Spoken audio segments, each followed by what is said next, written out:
Hello and welcome to another exciting weekend edition of Jamaica Magazine. I'm your host, Vanessa Silvera. Now on today's show, Western Roundup returns. Plus, HealthWise takes a different approach, saluting one of our public sector workers who has been helping to advance healthcare in Jamaica.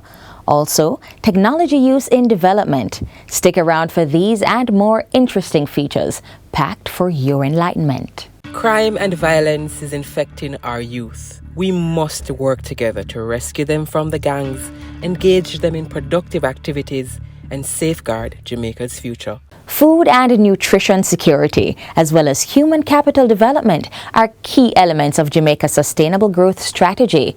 With that in mind, our Western Roundup team shares highlights of the recent Minard Livestock and Beef Festival and Barracks Road Primary welcoming a new classroom block.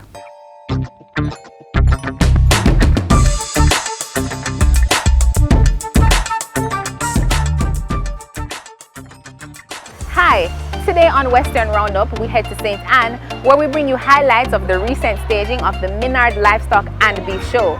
Then we head to St. James to the Barracks Road Primary School where a new grade 6 block was recently opened. It should be good, so stick around.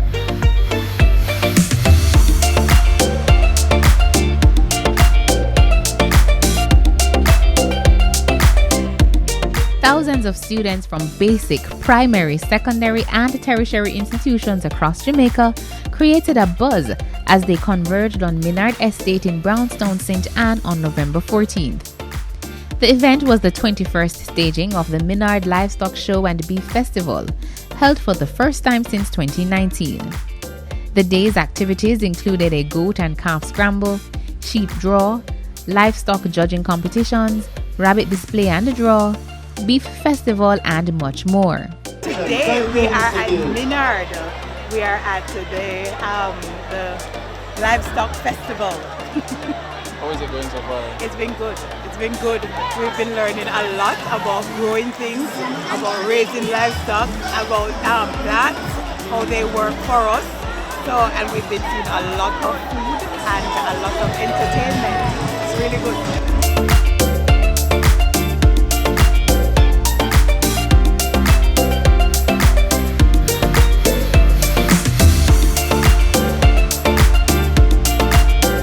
We've been walking around, going on rides, eating. We're just having fun overall. There's a part, I'm not sure what it's called, but there's a man and he's teaching us about different crops, how they grow.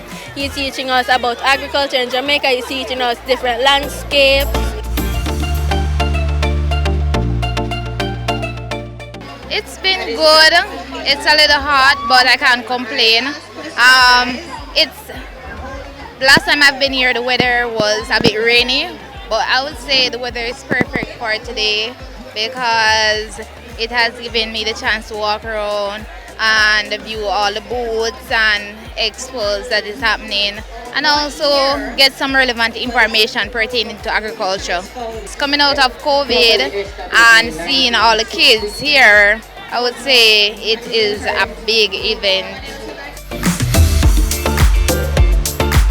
Because I'm an agricultural student, I'm here to learn, and so as well as the rest of my group, although they are not present with me right now at the moment, but we're here discovering different farm animals, and agriculture and science is it's a nice, you learn about the animals, different type of plants, all those things. The Minard Livestock Show and Beef Festival was held under the theme Smart Livestock Production, Safer, Cleaner, Better. The event was staged in partnership with Jamaica Dairy Development Board, JDDB, Jamaica 4-H Clubs, Cattle Breeders Society of Jamaica, Agro Investment Corporation, Nutrimix, and Discovery Bauxite. Among the announcements made at the event was that some 29 high-quality calves are expected to be delivered under the Ministry of Agriculture and Fisheries National Livestock Genetic Improvement and Breeding Technology Program.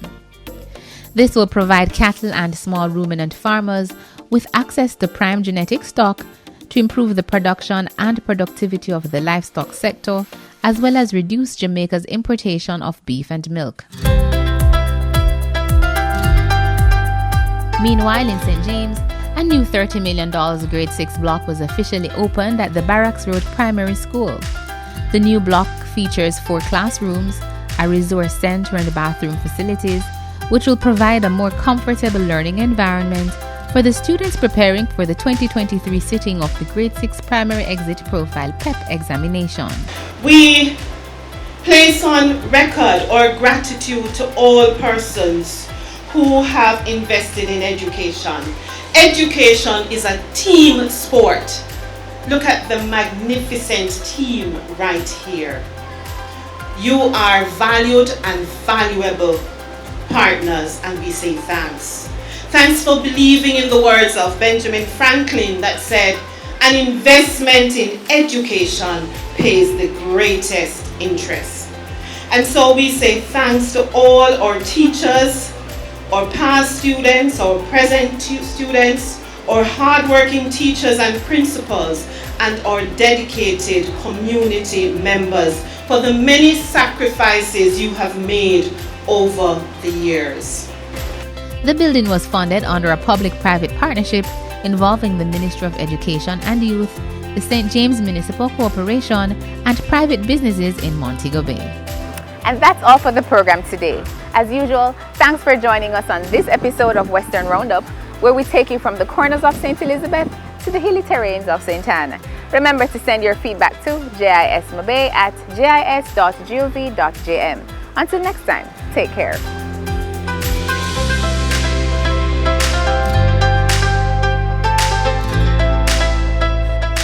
Jamaicans consume on average 9 to 12 grams of sodium or salt per day, twice the World Health Organization recommended amount of less than 5 grams or 1 teaspoon of salt, and more ideally, less than 2 grams of sodium per adult per day from all food sources.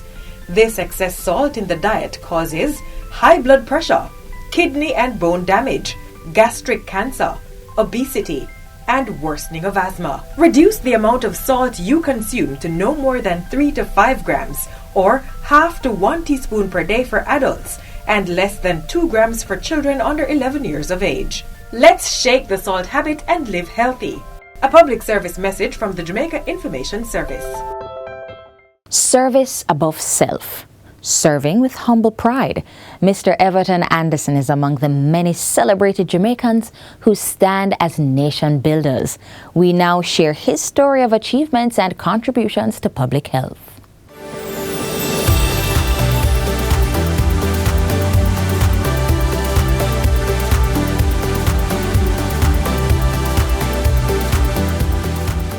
Humble despite being revered as someone who has contributed significantly to the development of healthcare in Jamaica and its overall advancement. Everton Wesley Anderson is just thankful and happy for the opportunity to be of service to the people and the country he calls home. I believe that Jamaica is the place to live. I cannot see myself living outside of Jamaica. Visiting is fine. So I believe if you're going to live here, you have to give to your country. And that is my commitment. This St. James parishioner came to national prominence when he was named All-Island Boss of the Year in 2003 and again in 2015. Over the years, he has been involved in the development of numerous projects and programs in public health. He epitomizes excellence in healthcare administration, a field which wasn't his chosen career path. I started in healthcare, I think, by maybe sheer luck or accident, because that was really not my intention. I left university and probably was thinking of banking or finance, and then a job came up in the health sector at entry level at St. James Health Services. And once I took that job, I think it started a love affair with the health system and with contributing to healthcare in Jamaica. Mr. Anderson honed his skills as a health administrator over 20 years in various managerial roles in the public sector. We've always tried the route of self-improvement as we try to be better health leaders so the country can benefit from what we have to offer. His career blossomed in Western Jamaica, where he moved up the ranks from parish administrative officer to parish manager for the Westmoreland, Hanover, and St. James health departments. Mr. Anderson later became the youngest civil servant to be appointed Chief Executive Officer of the Cornwall Regional Hospital. He spent 10 years at the Type A Hospital. Among his biggest achievements there were the buy-in of clinicians, the development of cardiology and dialysis services, the introduction of neurosurgery, and the opening of a chemotherapy suite. If you look at the cancer centers that we led, for example, we were operating on very old technology. Now we're at the cutting edge of technology with 2 centers, one in Kingston, one in Montego Bay. He moved on to lead the Western Regional Health Authority as Regional Director before becoming CEO of the National Health Fund, the NHF. You have to be a responsible leader to ensure that you are meeting the various regulations and laws that govern a public sector body. And there Mr. Anderson has been outstanding, again leading the team to winning various awards for corporate governance. I've been at the NHF 10 years now. It's been a good journey working with the team, working with the staff to achieve so much for the people of Jamaica. Through improved technology, the NHF moved from having health cards mailed to clients to having them delivered in minutes. Just think about it, a person can actually leave their doctor with a diagnosis, get their card within 30 minutes, and get their medication same day. So that makes you feel good that you're allowing somebody to access a benefit a lot quicker. Technology drives business nowadays, and here at NHF, Mr. Anderson has insisted that we use technology to improve our services and our operations. Under his leadership, the NHF was tasked with and successfully managed the procurement of all supplies in response to the COVID-19 pandemic. As a small market, it was very difficult to access supplies, and I remember the day Minister Tufton advised me that we would be responsible for all COVID procurement. I realized that it would have been a significant challenge. But the team, we worked night and day. We worked with numerous countries, numerous organizations across the globe to ensure that Jamaica could have supplies at all times. Continuous training recently earned him the distinction of board certification in healthcare management and fellow of the American College of Healthcare Executives. Which really has enabled me access to a lot of educational resources and contacts in the health system globally, so I can actually utilize those to assist my organization and to assist the country at large. Mr. Anderson has also been serving as a Justice of the Peace for over 15 years. On National Heroes Day 2022, Everton Anderson received his country's gratitude by way of a national honor, the Order of Distinction Commander Class. When we got the news, we were all extremely elated on his achievement of this award, and we are extremely proud of Mr. Anderson. It has been a privilege working with him. He has been an outstanding leader in mobilizing the team in the execution of our goals and responsibilities. And we congratulate him wholeheartedly on this national honor. I feel particularly humbled by it. I was humbled at receiving this award and grateful for my colleagues in the health sector. I also salute them because many of us continue to give. For him, it's teamwork that makes the dream work, as each one joins hands to build a healthy and prosperous society.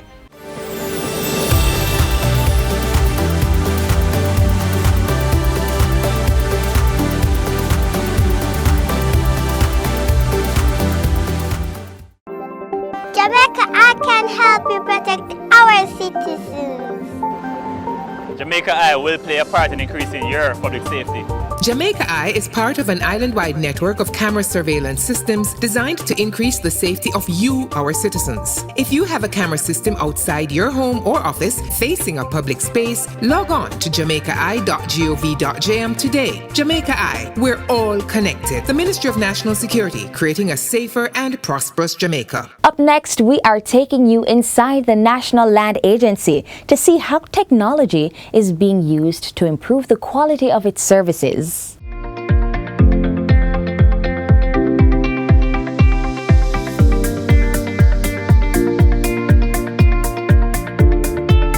The National Land Agency (NLA) is on a mission to maintain a reliable land information infrastructure that facilitates proper administration and sustainable development. The NLA is executing that mission with an eye on delivering excellent service that takes advantage of cutting-edge technology. Several drones owned and operated by the NLA are part of the technological transformation behind the agency's enhanced delivery of service to clients. In 2018, when the entity commenced acquisition of unmanned aerial vehicles, UAVs or drones, it was just for its photogrammetry activities to aid in mapping and surveying. The approach we're using prior to 2019, the technology behind it was becoming obsolete, and we were having challenges finding parts for the equipment that we were using because it was primarily mechanical at the time. And having done the research, realized that what we wanted to do or what we were doing could have been done utilizing drones. The other side of the equation was the fact that we needed to be more efficient and also find ways of being cost effective in doing what we were doing. Managed to get a core set of officers trained and implemented what we call train the trainer. So having trained a core set, we then utilize that same set of officers to train others within the unit. I think it's one of the best moves we would have made on the side of the agency, because in terms of the transformation that it has brought about.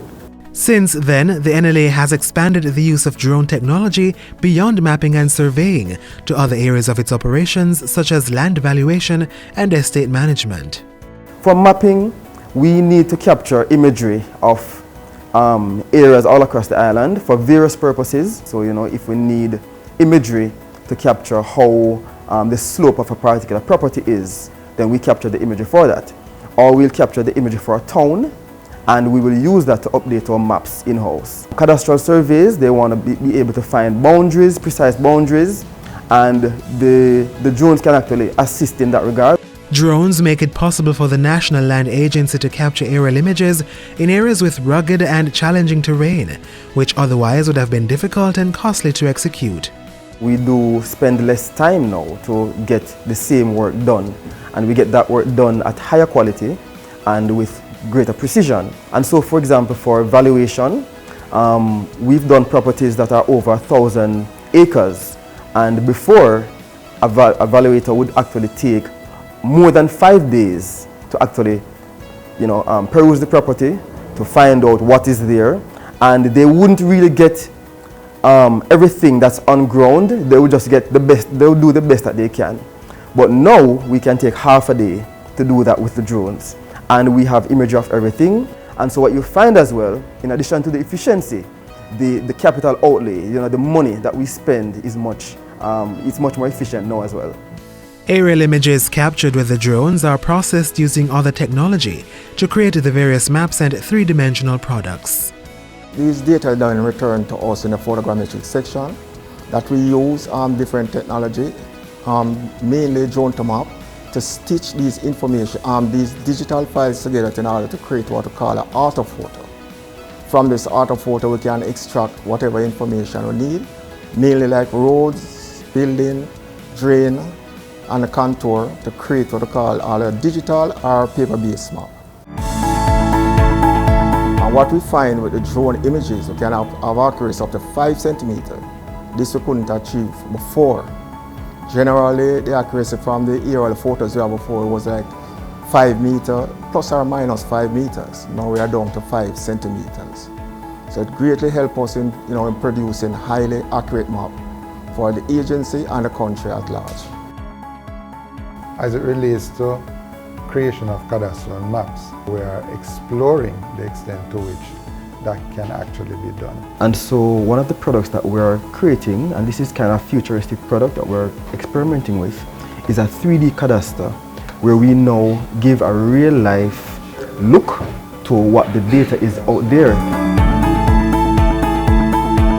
The future is technology, and the National Land Agency is embracing this future as it continues to deliver improved services to support Jamaica's sustainable development and economic growth.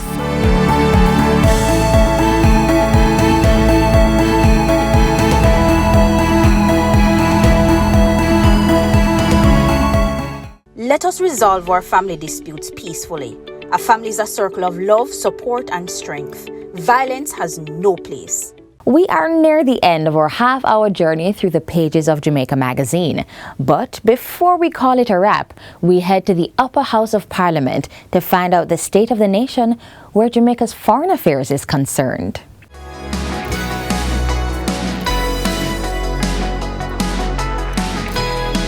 I'm pleased and proud to say that since 2016 we have passed 237 pieces of legislation, counting bills and resolutions within this House. And I'm honored to have piloted 153 of them, 93 bills and 60 resolutions, but who's counting? This has fallen across, Mr. President, various portfolios and ministries. We have passed the Jury Amendment Act. In 2017, we established the Integrity Commission. We also passed the Major Organized Crime and Anti-Corruption Agency Act. We have also passed the Tourism Workers Pension Act. We have passed the Data Protection Act. We also have passed the Sexual Harassment Protection and Prevention Act, the Judicature Appellate Jurisdiction and Parish Court Amendment Act. We have passed the Bank of Jamaica Amendment Act to authorize the BOJ to issue central bank digital currency as legal tender locally. We passed the Road Traffic Amendment Act, the Road Traffic Regulations and the Transport Authority Amendment Act, the Firearms Prohibition, Restriction and Regulation Act 2022, which will strengthen the fight against gun crimes, which, as we know, comprise the majority of murders. Today, Jamaica maintains diplomatic relations with 174 countries of the 193 members of the UN.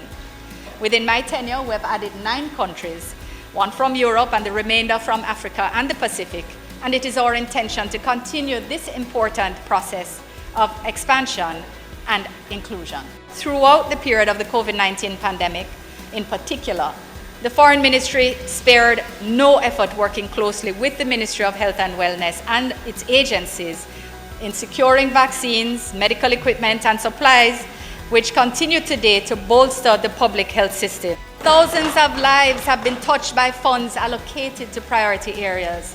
We established and I chaired an external support coordination committee to manage and coordinate our efforts.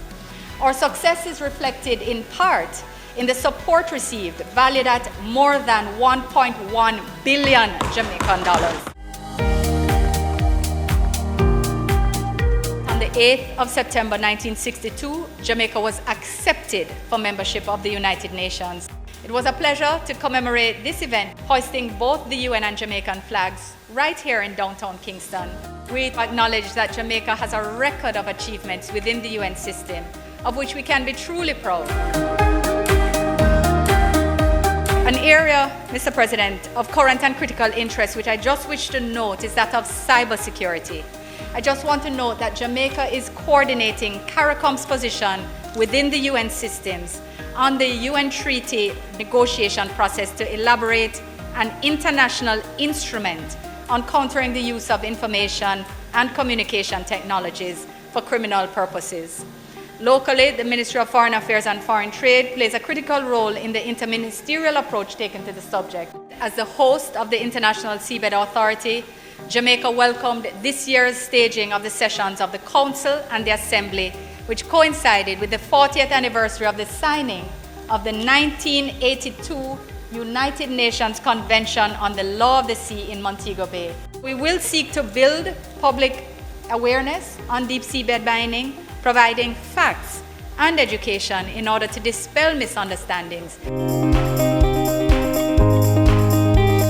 From time to time, the ministry has facilitated the repatriation of scores of fishermen rescued at sea or who found themselves in situations of distress in other countries in the region. In March of this year, our effort to repatriate students who had to flee Ukraine following Russia's invasion was also ultimately successfully executed under very difficult circumstances as we welcome home 20 students on Ash Wednesday. Our outreach continues as we now actively are facilitating interventions to obtain their transcripts and other vital documents from their universities in Ukraine. We also authenticated their documents free of cost to replace those which were left behind due to hasty exit, and we've also coordinated efforts with the Registrar General's Department and PICA to assist the students in replacing others. We continue to work on behalf of the students who have not yet had the results in respect of their documents. So I say this by way of update on what was a matter of great public concern. Mr. President, still connected to supporting citizens directly, I want to just touch briefly on the introduction of the apostilles in July 2021 to our authentication portfolio process.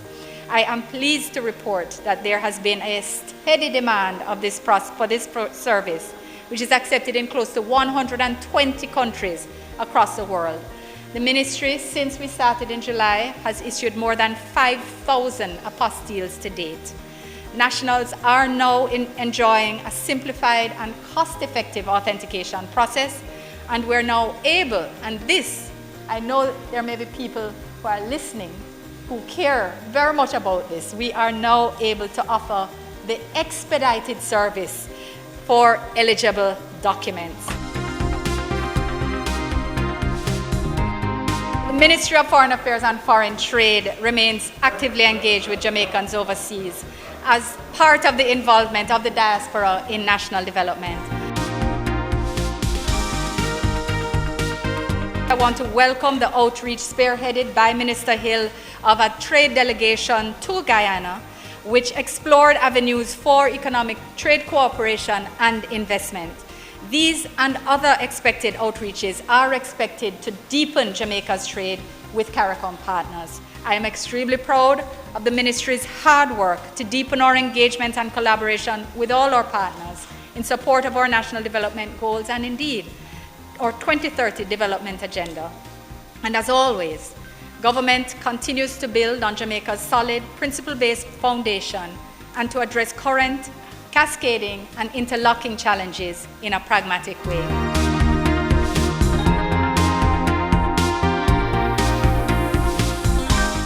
And this is where we end today's journey inside Jamaica Magazine. Be sure to join us tomorrow for another show. Until then, there is more to watch by visiting our website, jis.gov.jm. On behalf of the entire production team, I'm Vanessa Silvera. Until next time, take good care and walk good. This has been a production of the Jamaica Information Service, the voice of Jamaica.